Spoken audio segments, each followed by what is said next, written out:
in your dash. Right. That makes a difference. And I'd never heard that, and I thought that was a pretty good way of saying it. But in any event, we got, like I said, we got a lot of news going on. Here's something that's interesting. You know, Sarah Palin started talking about these death councils in the death boards and in the healthcare. Of course, she was mocked for it. She was ridiculed, and other conservatives who talked about the same thing, despite the fact that if you read the thing, it clearly was obvious that you were going to have these. Listen to this now.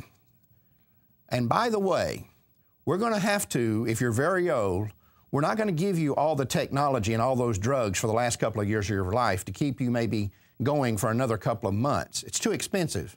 So we're going to let you die. Applause. Who said that? Obama? Robert Reich. Oh, no kidding. He was an assistant to President Clinton. Right. He's talking about the health care plan. Right. This was testimony he gave. What is that? That's a death panel. That's a death panel. He said, we're going to have to decide, you know, your last couple of years of life, we're not going to give you a bunch of drugs just to keep you alive. I wonder how he'll be when if he gets in that position. You know, he could die suddenly, but what if he's laying there and needs all the stuff to keep him on? Yeah. You know, every month I harp on this rationing thing, and that's exactly what they're talking about, is there's a cap on spending. And I'll tell you, right now, at this moment, my 93-year-old grandmother is sitting in the hospital. 3 days ago, she fell and she cracked her hip, and she needed to have a surgery just to kind of brace her hip a little bit. And she's doing well, thankfully. But I'll tell you what, under this plan, a 93-year-old woman with slight dementia would not be getting that treatment. They would, as Obama put it, just be given a pill. You know what I think it's like? It's very similar to, and as you were saying that, I was reminded that I had said something like this on a talk show I was on. We're going to start treating human beings the way vets talk to people about their dogs and cats. Yeah. That they bring you, you've got a 12-year-old cat, and the cat's got cancer, or the cat's got this problem. Yeah, we can probably, you know, it's a lot of money. But you know, she's 12 years old. She's already had a good life. Right. Do you really want to put this money, or should we just go ahead and Obama said that himself about his own grandmother when she was getting some replacement or something. He said, "Why should we do that? What was she, 85, 90, whatever? Put all this money into these old people." Yeah. Right. That shows you that there is no real value on life, which is, of course, the point of all this. Well, it goes back to something I've said before. It's the utilitarian view of life. Life is worth whatever it can provide for other people, and it has no intrinsic value. It doesn't have value just on its own. Yeah, but make no mistake about it, we're already there, Mark. We are there. It's the reason 90% of all Down syndrome babies are aborted in this country. Right. And in Europe, it's 95% of all these babies. When Kristen Gilbert died at the hands of George Tiller, it was really, I mean, in the eyes of the state, no big loss. Nobody was ever prosecuted for that crime. Right. It was just like putting your dog down. Right. She went to sleep. Right. And I'm telling you, that's the mindset that these people have. When you read that statement, that's the kind of thing that a vet would say about a dog. You know, it's not really a good idea to put that money into a dog that's already, or let's say, people say, well, this is only going to apply to the elderly. That's not true. Let's say you've got somebody that's injured real badly in an automobile accident or a motorcycle wreck or something like that. Right. They're taken to the emergency room. They might be 25 years old and perfectly healthy, strong, but are we going to look at them and say, you know, emergency care for this person is going to be $300,000 or $400,000, and they might not make it even if we put that into them, and their quality of life might not be that good even if they survive. The quality of life deal. Yeah. Quality of life deal is the big thing.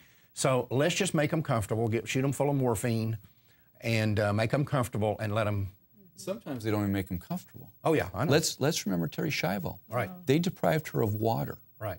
And food we can all do without for quite a bit of time, but for 3 weeks she languished in that hospital, dehydrated to death. Right. And if you read Father Pavone's account of what happened, I mean, that's a very despicable way to go. Right. But this is what you get when you take this utilitarian view of life. That life doesn't have intrinsic value; it has utilitarian value. And to these kind of degenerates that we're having to fight with now over this national health care, and they're selling it as compassionate. It's this bastardization of compassion, as I call it, where they bastardize the definition of compassion, so it includes euthanasia and we're just going to put grandma down and Well, George Orwell spoke about that. Oh, yeah. You know, the whole doublespeak idea. This is now the ministry of love, right, which is the ministry of torture. Right. The ministry of truth is really the ministry of lies. And of course something as you mentioned George Orwell, something else he said that really applies here. These people are projecting this image out here, the Obama people and all the people pushing this national health care, that they're the intellectuals, and we're this kind of knuckle-dragging Neanderthal group, right? Don't know anything. Yeah, We're stupid. And George Orwell said there will come a time when some things will be so stupid that only intellectuals could believe them. And I think that's where we are. Yeah. I think that's what he was talking about right here. Speaking of so stupid only intellectuals could believe them. Speaking of stupidity. Are they really intellectuals, though? Yeah, well, they fancy themselves. Barack Obama gets the Nobel Peace Prize, right? Oh, gosh. Yeah, didn't he watched a college game and won the Heisman Trophy, too. Right, I think he did that. I think he was up for he was at least up for it, nominated. He was nominated. Do y'all know that he was nominated for the Nobel Peace Prize 12 days after he took office? Right. 12? For what? For what? Nobody for knows all for those what. pro-abortion things that he did. guess. I mean, it was like Clinton. Everything he did at the very beginning was One of the pro-abortion. things I found an article about was very interesting.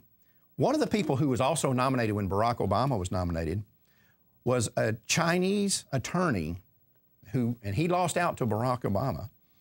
And he's been the person that has represented in Chinese legal proceedings all of these people that were being forced to have abortions or forced to have people put to sleep or forced to have children killed that were already born, where the Chinese death squads come out to your house and you've already got 2 children, you can't have 3, so they take your child out into the van. Literally, they have vans that drive around, they'll take your child out to the van and kill them. He was the guy who represented them in court when people objected to this. Forced sterilizations. He represented women in China who were being forced to be sterilized, and he was the one who represented them. He's been doing this for years and years and years. Surprised they didn't assassinate him. And I'm sure his life is on the line every day. Well, and he lost to Barack Obama. Right. Who's done nothing. Who's done nothing. If they gave that the prize to this guy, the Chinese guy, they'd have to recognize that what he's doing might be right and what he's fighting against might not be good. Great point. But no, I think it's just a strictly political deal. And It is a political thing, and what it does, it cheapens the Nobel Peace Prize. You can't cheapen it anymore. Yeah, 2009, it's gone. It is no longer a prize. It's a political award. It's something you'd get out of a box of Cracker Jacks. It's more like the Maggie Award. When someone is awarded the Margaret Sanger Award from Planned Parenthood, it's just a political pat on the head. Right. That's all it is, and that's Nobel Peace Prize. And I don't even think is that at least when Planned Parenthood gives their award, like that last year they gave it to Hillary Clinton, they can at least say, although we would all obviously disagree with the things she's done, they could at least point to things she's done and say that's the reason we gave her. They can't point to anything. If you ask these guys, tell me what this guy has done to deserve this award, they can't point it out to you. They said about what he's going to do. It's the good intentions that he has. Wasn't even he surprised at winning the thing? Yeah. Well, that's what Wouldn't he you said. be? That's what he said, you know. Oh, yeah. I'm sure he humble, knew. right? He knew it was coming. Real quickly, we're just about out of time. In the world of sellouts, and you're going to have some stuff here on a sellout later in the show. Newt Gingrich, who none of us ever counted on as being pro-life to begin with, and despite whatever he might say, is supporting a woman in New York, Didi Skozafafa, whatever how you pronounce it, Republican candidate in a primary against a pro-life candidate. He is supporting her. Oh, yeah. She's hardcore pro-abort. She's been supported by Acorn. She's had ties with Acorn, Planned Parenthood, NARAL. She is actually to the left of the person that's likely to win the Democratic nomination. And Newt is supporting Newt her? Gingrich is supporting her. Is he having relations with her? I don't know what the deal is. I don't know what the deal is. But these people are, and you know, everybody keeps on saying, "Oh, we gotta support the Republican Party," and the Republican Party has sold us down the river. I don't know how many times they have to sell us down the river before pro-lifers wake up and understand these people don't care anything about abortion. Well, Newt woke up and understood which side of the bread is buttered, right? And it's the evangelical Christians for him, and that's why he's Mr. God in the founding of this country, etc. But you've got to watch a person's actions over and above where they're asking for money. What their words are. And he's a classic example of that. Now we've got this organization called Rhino Hunt 2010. Rhino meaning Republican in name only. And this is the problem with what... Rhino Hunt? Yeah, it's called Rhino Hunt 2010. And they claim that they're going to go out here and get rid of all the Republicans who are just Republican in name only. Right. And this is a good example of why you have to watch the watchdogs, right? These are our watchdog organization. They're going to get rid of all these guys. Listen to what they're...